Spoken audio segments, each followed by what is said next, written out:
Hi guys, welcome back to iter media. ఈరోజు మనతో ఉన్నారు amphi certified mutual fund distributor అని పిఎస్ చంద్రశేఖర్ గారు. అయితే ఒక వ్యక్తి ఒక 3 నుంచి 6 కోట్లు సంపాదించాలి ఇప్పుడున్న టైంలో అంటే ఏం చేయాలో ఈరోజు ఎపిసోడ్ తెలుసుకుందాం. నమస్కారం సార్. నమస్తే అండి. సార్, ఒక 30,000 నెలకు సంపాదించే ఎనీ పర్సన్ ఒక 3 నుంచి 6 కోట్ల వరకు అసెట్ బిల్డ్ చేయాలి అనుకున్నట్లయితే అతనికి ఎంత టైం పడుతుంది? ఎలాంటి ఇన్వెస్ట్మెంట్ ఆప్షన్స్ ఆయనకి బాగా హెల్ప్ చేస్తాయంట? విరాజ్ గారు, చాలా మంచి క్వశ్చన్ అండి.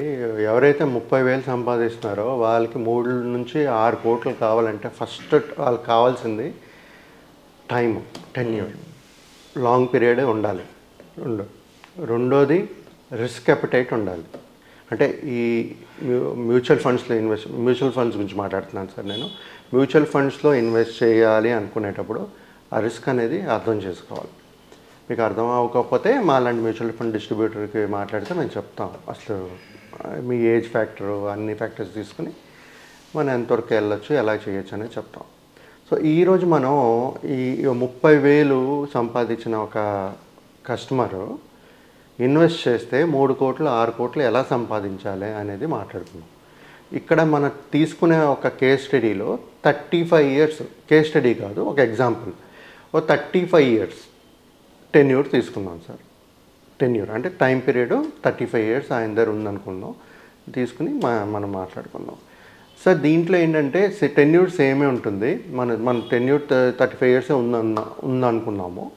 So 2 ways of investments are there to create 3.16 crores. ఒకటి sir, first 3 crores corpus create చేయాలనుకుంటే 35 ఇయర్స్ ఉంది కాబట్టి ఆయన 5,000 సిప్తో స్టార్ట్ చేయొచ్చు. 5,000 పర్ మంత్ సిప్ స్టార్ట్ చేస్తూ స్టెప్ అప్ ఏమీ చేయక్కర్లేదు. ఏం చేయకుండా 12% రిటర్న్స్ అనేది ప్లాన్ చేసుకోండి. ప్లాన్ చేసుకుంటే సార్ ఆయన ఇన్వెస్ట్ చేసిన amount 21 lakhs in 35 years. 21 lakhs. So అదే 21 lakhs వాళ్ళకి మెచ్యూరిటీ అమౌంట్ 3.25 crores అనేది కార్పస్ అనేది క్రియేట్ చేయగలుగుతారు.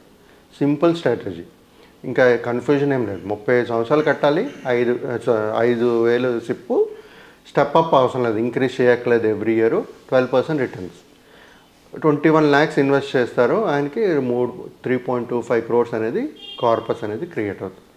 సార్ ఒకవేళ ఇప్పుడు ఇంకా ఇంక్రీజ్ చేయగలుగుతారు, ఎందుకంటే ఇప్పుడు 30,000 జీతం వస్తుంది, ఈరోజు 30,000 వస్తుంది, ప్రతి సంవత్సరం ఎంతో కొంత పెరుగుతుంది కదా సార్.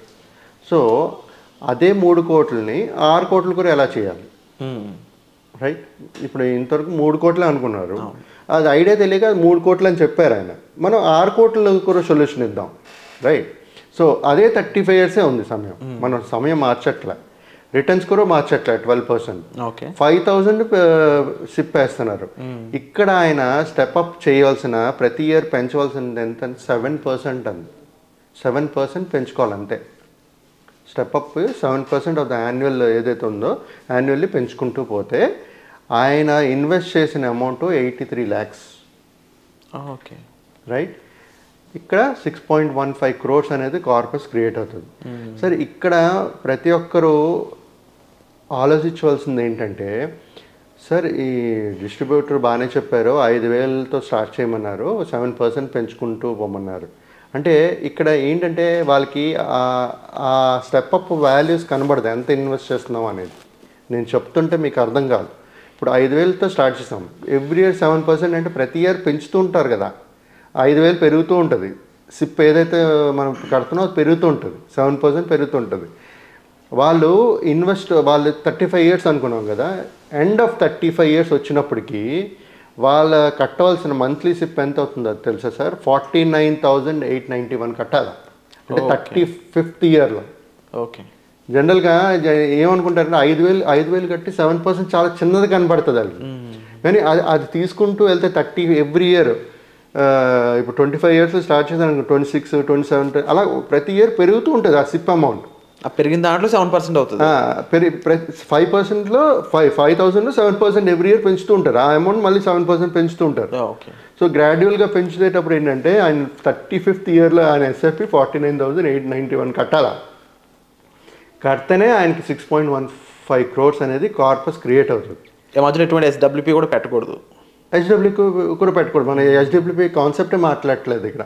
మనం మాట్లాడుకునేది ఏంటంటే ఒక 30,000 జీతగారు 3 కోట్లు 6 కోట్లు ఎలా సంపాదించాలి, దానికి స్ట్రాటజీ ఎలా వాడుకోవాలి. సో ఇలా స్టార్ట్ చేసుకుంటూ వెళ్తే ఆ టైంకి ఆయన శాలరీ ఎలాగో పెరుగుతుంది కాబట్టి ఇంకా ఒకవేళ మీరు ఈ 49,891 కట్టలేనని పొజిషన్లో ఉన్నారనుకోండి, ఇప్పుడు సరే ఇప్పుడు 30,000 సంపాదిస్తున్నారు సార్, 30 సంవత్సరాల తర్వాత అంటే ప్రతి సంవత్సరం ఒక 5% అయినా లేకపోతే ఒక 10% 15% వచ్చినా ఇంక్రిమెంట్ వచ్చినా అది మీరు ఇన్వెస్ట్ చేస్తూ పోవచ్చు. ఒకవేళ మీకు ఇంక్రిమెంట్ రాలేదు, మీరు చేయలేకపోతున్నారు అనుకోండి, మధ్యన మీరు ఒక ఎక్స్పెన్సెస్ లేదా కంట్రోల్ చేసుకుని ఒక లంసమ్ వేసుకున్నా మీరు ఆ కార్పస్ అనేది క్రియేట్ చేసుకోగలుగుతారు. సో ఆలోచించుకుంటూ ప్లాన్డ్గా వెళ్తే ఇలాంటి 3.3 crores కానీ 6 crores కానీ ఒక 30,000 శాలరీ పర్సన్కి ప్లాన్ చేసుకోవడం చాలా సులభం అండి. టైం యూటిలైజ్ చేసుకోమంటారు. అయితే టైం యూటిలైజ్ చేసుకోవాలి, టైం కంపల్సరీ ఉండాలి, రిస్క్ తీసుకునే ఎపిటైట్ ఉండాలి. సో ఏజ్ 35 years వరకు ఇన్వెస్ట్ చేస్తున్నారంటే ఆయనకి రిస్క్ తీసుకునే ఇది ఉంది. సో ఈ మ్యూచువల్ ఫండ్స్లో ఇన్వెస్ట్ చేసి ఇలాంటి కార్పస్ అనేది చూడొచ్చు. అండ్ సార్ ముఖ్యంగా ఇలాంటి టైంలో ఫేస్ చేసే ఛాలెంజెస్ గురించి కూడా చెప్తారు, ఎందుకంటే వాళ్ళు తడబడడం ఆగిపోవడం ఇలాంటివి జరుగుతూ ఉంటాయని స్కోప్ ఉంది.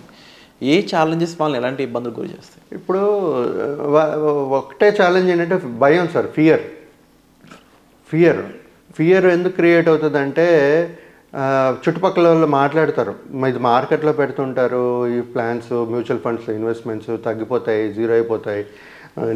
ఫర్ ఎగ్జాంపుల్ చెప్తాను సార్, రీసెంట్గా నాకు ఒక కస్టమర్ ఫోన్ చేశారు, అంటే ఎంక్వైరీ కోసం చేశారు. ఆయన ఏమో తీసుకుని వెళ్ళి యూలిప్లో పెట్టారు, ఏమీ నాలెడ్జ్ లేదు, యూలిప్లో పెట్టారు. ఏ ఫండ్లో పెట్టారు ఎక్కడ పెట్టారో కూడా తెలియదు ఆయనకి. సో పెట్టిన ఒక 1 వీక్లో అరౌండ్ 40,000 నెగిటివ్ రిటర్న్స్ ఉన్నాయి. ఈ ప్యానిక్ అయిపోయారు, ఎక్కడ పెట్టాలి, ఏం చేశారు, ఎక్కడ పెడుతున్నారో కూడా తెలియదు సార్ అని చెప్పి నాతో మాట్లాడుతున్నారు అన్నమాట, ఈ మ్యూచువల్ ఫండ్స్లో ఇన్వెస్ట్ చేద్దామని. సో ఆ సలహా అడిగినప్పుడు నేను చెప్పాను, డీటెయిల్స్ అన్నీ చెప్పాను ఆయనకి, మీది ఈ యూలిప్ ప్లాను దీంట్లో పెట్టారు, మార్కెట్లో పెట్టిన ప్లాన్ ఇలాగే ఉంటుంది, రైట్. సో నేను అన్నీ చెప్పిన తర్వాత ఒకటే చెప్పాను సార్ ఆయనకి, ఏంటంటే మీకు నాలెడ్జ్ లేనప్పుడు మాలాంటి ప్రొఫెషనల్ తీసుకుని వెళ్ళాలి. మీరు పెట్టేసిన తర్వాత ఆ ఫియర్కి వచ్చి ఏం చేసి అప్పుడు ఏం చేయలేము మనం. ఇప్పుడు ఆల్రెడీ కట్టేసిన డబ్బులు మనం ఏం చేయలేము కదా సార్. సో ఈ ఫియర్ అనేది మెయిన్ భయం సార్. రిస్క్ ఎపటైట్ అనేది కూడా ఉండాలి, ఇవన్నీ చూసుకుంటూ ప్లాన్ చేసుకుంటూ పోవాలి. Wonderful sir. అండ్ తప్పకుండా దీనికి సంబంధించిన డీటెయిల్స్ కోసం మీరు డిస్ప్లే అవుతున్న నెంబర్స్ కాల్ చేసి సార్తో మీరు పర్సనల్ అపాయింట్మెంట్ బుక్ చేసుకోవచ్చు. Thank you so much. Thank you అండి.